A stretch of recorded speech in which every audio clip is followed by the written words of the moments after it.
የዚህች ሀገር ህዝቦች የሚተነፍሱት ትንፋሽ ሁሉ ጭንቅ ያለበት ነው።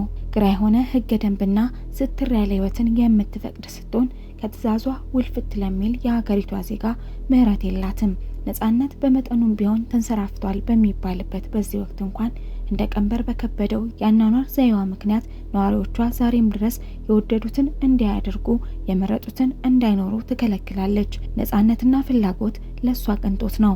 ድሮ የኛ እናትና አባቶች ልጅ ከበላ ከጠጣ ምን ያምረዋል እንደሚሉት አይነት አባባልን አዝላ ካበላችሁ የመኖር መደበኛ ጥያቄያችሁን ከፈጸምኩ ሌላው አግባብ የለሽ ነገር እኔ በሰጠሁትና ባዘዝኩት መንገድ ይሆናል ትላለች። በእርግጥ የዜጎቿ የመብላት ጥያቄም እንደምትለው የተሳካ አይደለም። በዚህች ሀገር ድህነት ያደቀቃቸውና ማጣት ያገረጣቸውን ሰዎች በተለይ በገጠሪቱ ክፍል ማስተዋል የተለመደ ነው። ይሁን እንጂ ሰዎች ብሶታቸውን ማሳየትም ሆነ ሊረዷቸው ከመጡ ከሌላ ሀገር ዜጎች ጋር መገናኘት ብሎም ፎቶ መነሳት አይችሉም። ይህ ድርጊት የሀገርን ገጽታ እንደማጠልሸትና ስሟን እንደማጉደፍ ይቆጠራል። አጋፋሪዋ ኪም ጆንጉን ከቤተሰቡ የመጣው የስልጣን ተዋረድ እሱ ጋር ደርሶ እንደ መኪና የሚሾፍራት እሷን ባዘዛት አቅጣጫ የምትከንፍ ሀገር ናት ሰሜን ኮሪያ። ውድ የቻናላችን ተከታታዮች እንደምን ቆያችሁ? በዛሬው መሰናዷችን ወደ ሰሜን ኮሪያ አቅንተን ስለ አስገራሚ ህገ ደንቦቿና ስለ ህዝቦቿ የሰቆቃ ኑሮ እንነግራችኋለን። ለቻናላችን አዲስ የሆናችሁ የኢሴን ቻናልን ላይክ፣ ሼር፣ ሰብስክራይብ ማድረግ አይርሱ እያልን በቀጥታ ወደ መሰናዶው እናቀናለን።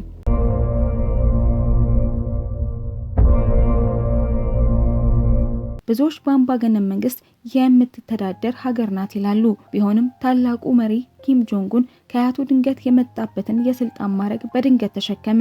የሀገሪቱ ህዝብም ሸክሙ እንዲቀልለት ወይም እንዲያጎብጣው በሚመስል መልኩ የተለያዩ ስያሜዎችን እየሰጠ ለስልጣኑ የተገባ እንደሆነ ይበልጥ ያሳምነው ጀመር።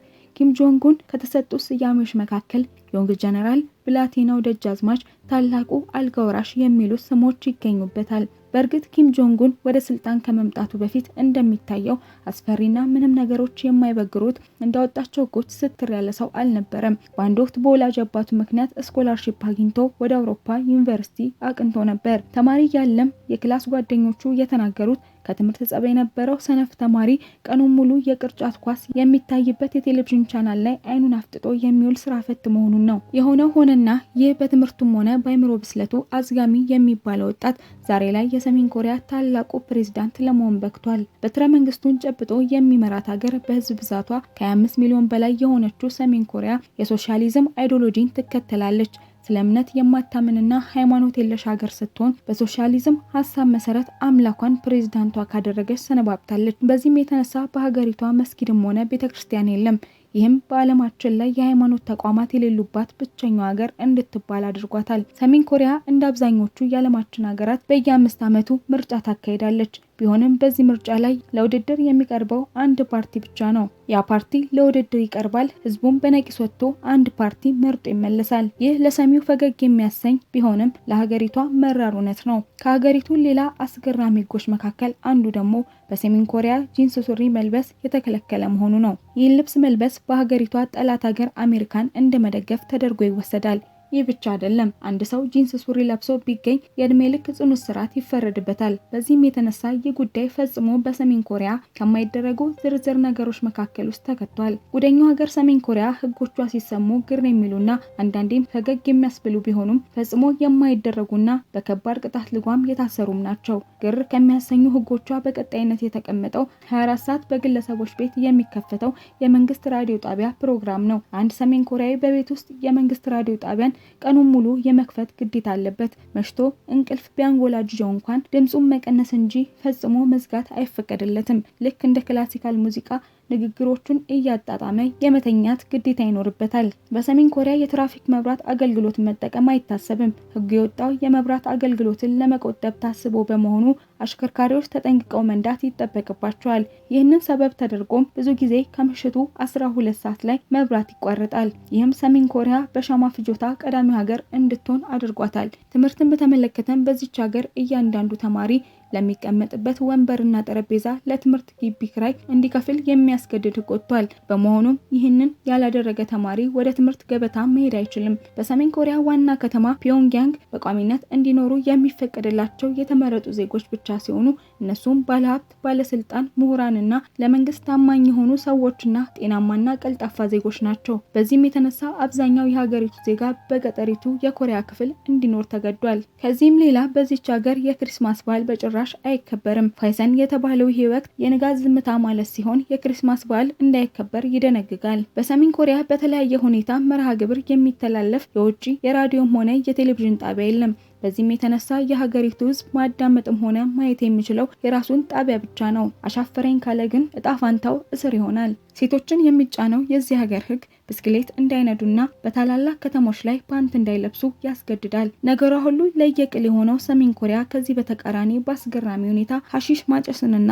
እንዲሁም ማዘዋወርን በይፋ ትፈቅዳለች። እንደውም ፕሬዝዳንት ኪም ጆንጉን ራሱ በአመት ወደ $760,000 የሚጠጋ ኮኬንን ከውጭ ሀገር ወደ ቤተ መንግስቱ እንደሚያስገባ ይነገራል። ይህ ግራ የሆነ ሰው ሌሎች ሕጎችንም አውጥቷል። የትኛውም ሰሜን ኮሪያዊ ከሀገሩ ከተሰደደ አካላዊ ስቃይ፣ ሴት ከሆነች አስገድዶ መስፈር፣ ነፍሰ ጡር ከሆነች ደግሞ ማስወረድና የቤተ ሙከራ የሕክምና ምርምር ሌሎችም ልምምድ እንዲደረጉባት ማድረግ ብሎም ሌሎች ዘግናኝና አስፈሪ ቅጣቶች ይፈጸማሉ። በሰሜን ኮሪያ አብዛኛው ህዝቧ ወታደር ነው። ገመናዋን በተቻላት መጠን ለመሸፈን የምትጥረው ይህች ሀገር የዓለማችን ሚስጥራዊ ከሚባሉ ሀገራት ተርታ ትመደባለች። በእርግጥ በ2009 አካባቢ ማዕቀብ ተጥሎባት የነበረ ቢሆንም በራሷ የአኗኗር ዘይቤ መኖር ቀጥላለች። በስር የሚንገላቱ እልፍ ዜጎች ያሉባት ሀገር ስትሆን ለእስረኞች ከኤሌክትሪክ ሽቦ ጋር ተያይዘው በተሰሩ የእስር ቤት አጥሮች ምክንያት ከስር ማምለጥ የማይታሰብ ነው። ወይኔ የወረዱት እስረኞችም ጽኑ እስራት ይፈረድባቸዋል። ከነዛም መካከል 40%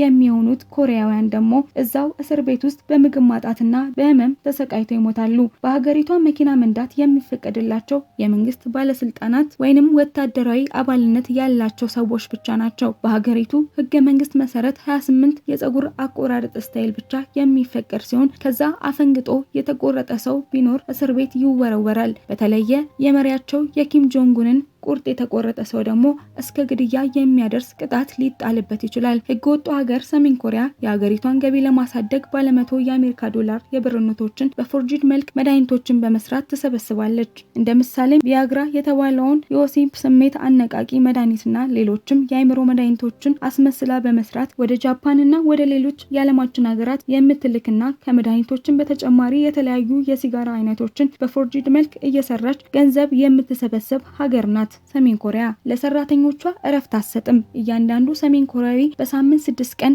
ተክቶ የመስራት ግዴታ አለበት። የተቀረችውን አንድ ቀን ደግሞ ለበጎ ፍቃድ ስራዎች ላይ መዋል ይጠበቅበታል። በሀገሪቷ ትርፍ ጊዜ የሚባል ነገር የለም። ታዲያ ይህንንና ሌሎች ጉዳዮችን አንስቶ መነጋገር የሀገሪቷን መሪ ማማትና ስለሱ ክፉ ነገር የሚናገር ዜጋ ካለ በሚስጥራዊ መንገድ ሊገደል ስለሚችል ሁሉም የተሰማውን አፍኖ የመቀመጥ ግዴታ በራሱ ላይ አስቀምጧል። ከሰሜን ኮሪያ ፖሊሲ ውስጥ አንዱ ሀገርን ማገልገል ሲሆን አባባሉም እኛ ለራሳችን በቂ ነን፣ ሌላ ማንንም ሰው አንፈልግም ማለት ነው። ለጎብኚዎች የማትስማማው ይህች ሀገር በከተማ ውስጥ ስትንቀሳቀሱ በፖሊስ በተደጋጋሚ እየቆማችሁ ስልካችሁ እንዲፈተሽ ትጠይቃለች። በእጃችሁ ላይ ካሜራም ካለ የተቀረጹት ቪዲዮዎች ይፈተሻሉ።